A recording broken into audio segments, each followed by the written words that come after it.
Hello everyone, welcome back to Intellect Insight. In today's video, we are going to see how to build credit without a loan, and it is going to be step-by-step guide. So it will be very easier for you guys to understand how we can build good credit score, because nowadays there is lots of confusion around it. So most people think you need to take a loan to build a credit, right? We often think that. That's not true. Today I'll share it with you guys 7 ways to build a good credit score. What is a credit score? Credit score is like your financial report card. It usually ranges between 350 and 800. So it shows how trustworthy you are when you are borrowing money, right? So let's say higher credit score, that means lower risk for lender, and lower credit score, that means higher risk for lender to lend you money. Now, why lenders care about it? First, we need to understand that. Because when you apply for a credit card, loan or mortgage, the lender doesn't know you personally, right?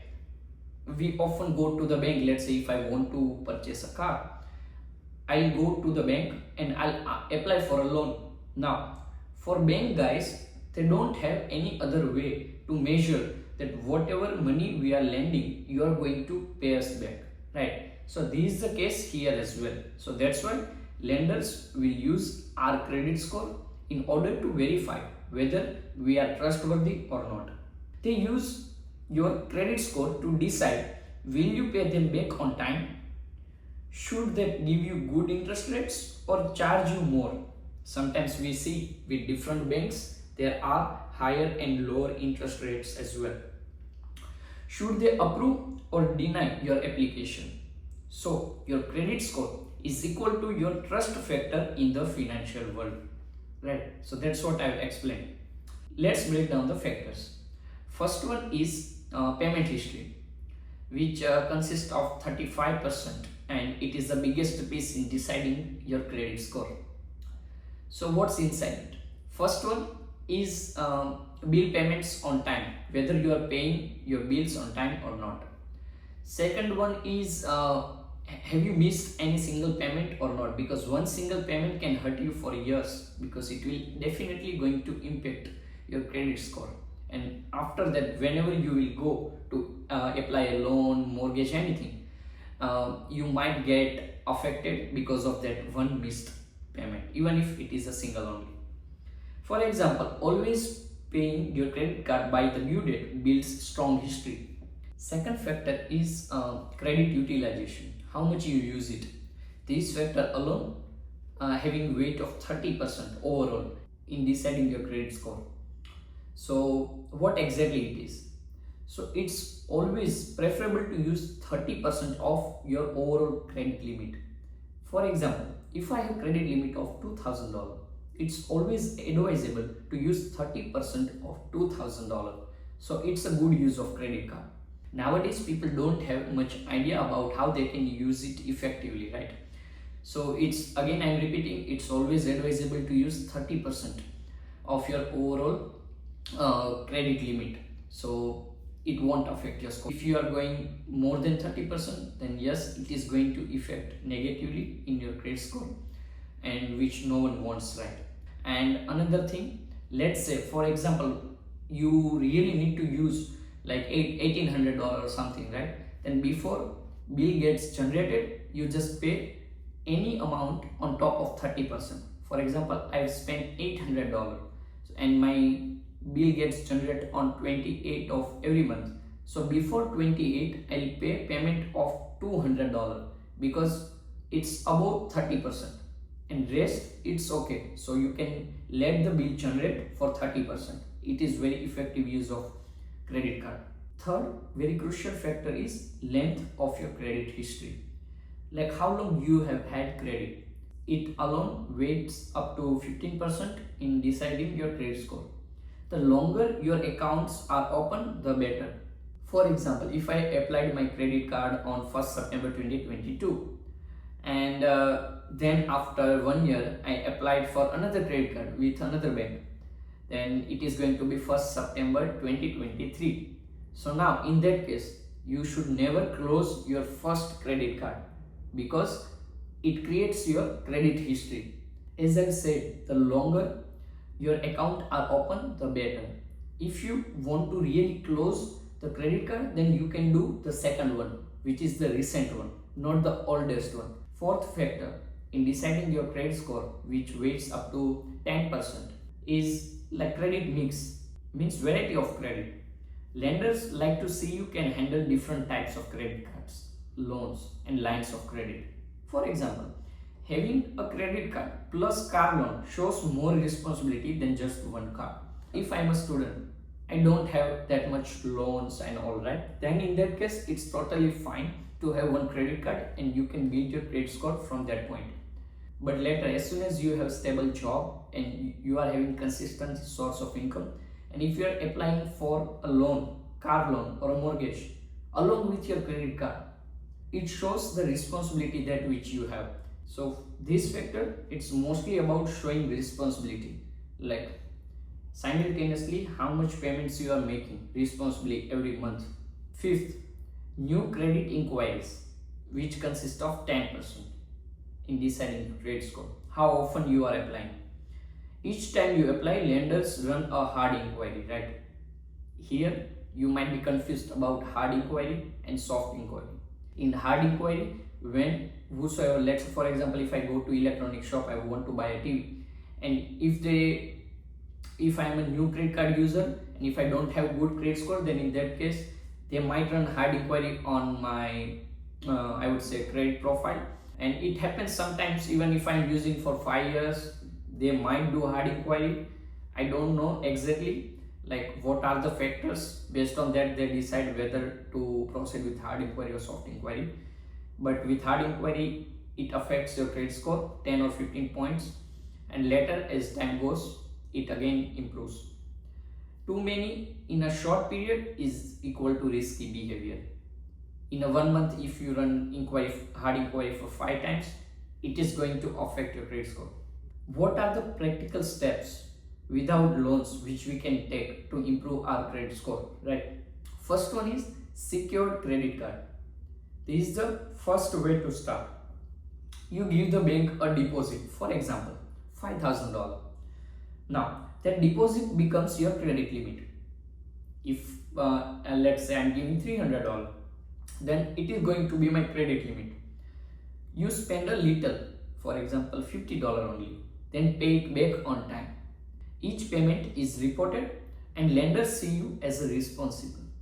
Over time, you will get approved for regular cards without deposits. These things which we can do in order for us to show that I am responsible when it comes to making payment and paying bills on time and everything.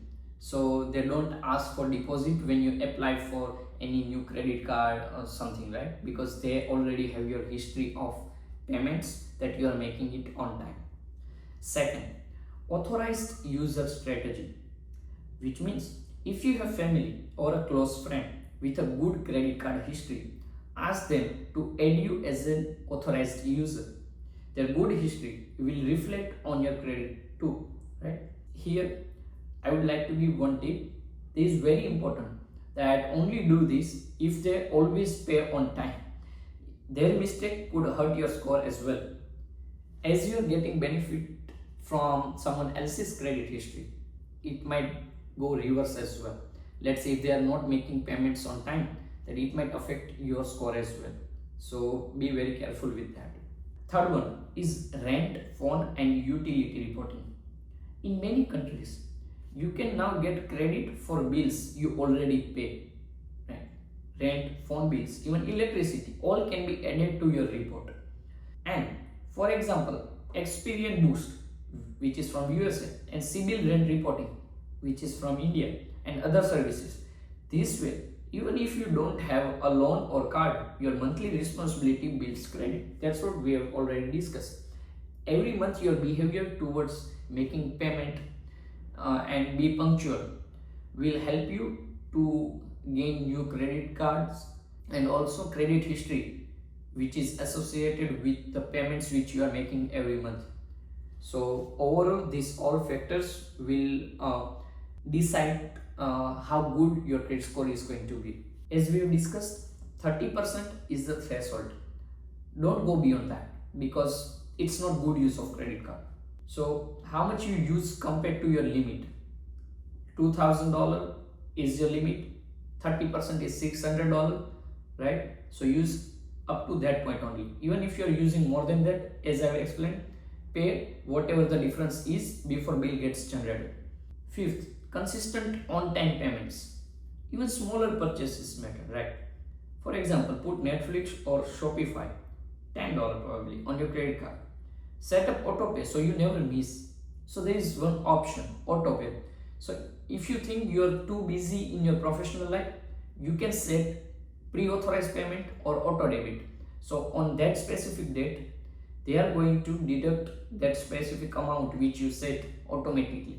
So you don't need to worry about, oh, I missed that payment and that payment, right? Sixth, don't close old accounts. Always, whatever you open first, keep it active.